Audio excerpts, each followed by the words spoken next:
நீங்க ஒரு முக்கியமான முடிவு எடுத்திருக்கீங்க.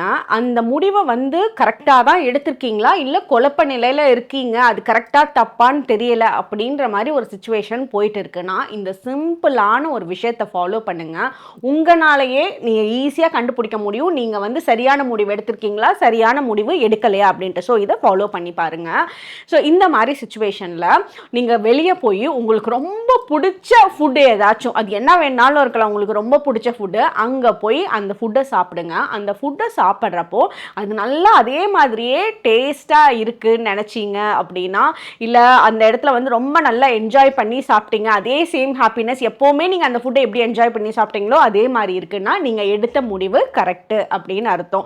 அதே நீங்கள் உங்களுக்கு பிடிச்ச ஃபுட்டை சாப்பிட்றப்போ அது ஒன்றும் டேஸ்ட்டாகவே தெரில, ஏதோ சாப்பிடுமேன்னு கடமைக்கு சாப்பிட்டு வந்தேன் அப்படின்னு தோணுது, இல்லை சாப்பிட்டு வந்து ஏதாவது உங்களுக்கு சேராமல் போகுது, வயிறில் டைஜஷன் ப்ராப்ளம் ஆகுது, அது ஒன்றும் செட் ஆகலை உங்களுக்கு, இல்லை அங்கே போய் சாப்பிட்டு உட்காந்தப்ப ஏதாவது ஒரு மிஸ் அண்டர்ஸ்டாண்டிங் கூட இருக்கவங்க கூட அங்கே உட்காந்து சாப்பிட்றப்ப அந்த மாதிரி எல்லாம் இருந்துச்சு அப்படின்னா நீங்கள் அந்த டைமில் எடுத்திருக்க முடிவு சரியில்லை. வெயிட் பண்ணுங்கள், இன்னும் கொஞ்சம் அந்த முடிவை வந்து ரீகன்சிடர் பண்ணுங்கள், கொஞ்ச நாள் வெயிட் பண்ணி திருப்பி அதை பற்றி யோசிங்க அப்படின்றது அர்த்தம்.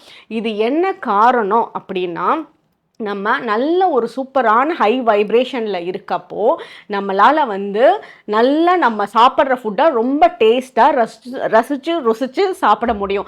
அதாவது நல்ல வைப்ரேஷனில் இருக்கப்போ ஒரு டயட் ஃபுட்டே இருந்தாலும் சரி, ஒரு உப்பு சப்பு இல்லாத ஃபுட்டாக இருந்தாலும் சரி, அன்னைக்கு நைட்டுக்கு வெறும் சாலட் மட்டும்தான் உங்களுக்கு, ஒன்றும் வேறு சுற்றி எல்லாருமே வந்து சூப்பராக பயங்கர டேஸ்டியாக எம்மியாக சாப்பிட்றாங்க, நீங்கள் வந்து டயட்டில் வெறும் சாலட் மட்டும்தான் சாப்பிட்றீங்க அப்படின்னா கூட ஹை வைப்ரேஷனில் இருக்கப்போ அதை என்ஜாய் பண்ணி சாப்பிடுவாங்க. மைண்ட் கிளாரிட்டி ரொம்ப பெட்டராக இருக்கும், வயிறு சம்மந்தப்பட்ட பிரச்சனைகளுமே வராமல் இருக்கும். ஸோ இந்த மாதிரி விஷயங்கள் இருக்குது அப்படின்னா உங்களோட எனர்ஜி லெவல் லோவாக இருக்குன்னு அர்த்தம். ஸோ அந்த டைமில் நீங்கள் குழப்பத்தில் தெரியாமல் தவறான முடிவுகள் எடுக்கிறதுக்கான வாய்ப்புகள் இருக்குன்னு அர்த்தம். ஸோ நீங்கள் நெக்ஸ்ட் டைம் முக்கியமான முடிவுகள் எடுக்கணும்னா இந்த மெத்தடை ஃபாலோ பண்ணி பார்த்து கண்டுபிடிச்சிக்கோங்க. தேங்க்யூ.